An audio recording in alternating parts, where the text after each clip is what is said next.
বিড়াল হচ্ছে সবচেয়ে সুন্দর একটা প্রাণী। বিড়ালটা হচ্ছে আমাদের আবেগের জায়গা, ভালোবাসার জায়গা। নবীজির একটা বিড়াল ছিল, নাম হচ্ছে মোয়েজ্জা।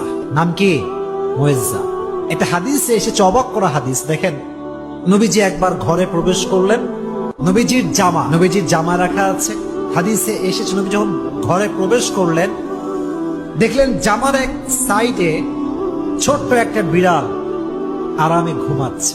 সুবহানাল্লাহ, ঘুমিয়ে আছে। নবী যখন আসলেন, তিনি চাইলে ডাকতে পারতেন যে বিড়াল ওঠো, আমার নামাজের সময় হয়ে গেছে, আমার জামা আমাকে দাও। এই হাদিসটি আমি সকালে পড়েছি, বড্ড অবাক হয়েছে। হাদিসে এসেছে নবী বিড়ালকে ডাকেন নাই, তার শরীরে স্পর্শ করেন নাই। নবীর জামার যে অংশে বিড়ালটা শুয়েছিল, নবী যে ওই অংশটুকু কেটে ফেলেছেন, তবুও বিড়ালকে ডিস্টার্ব করে নাই। সুবহানাল্লাহ।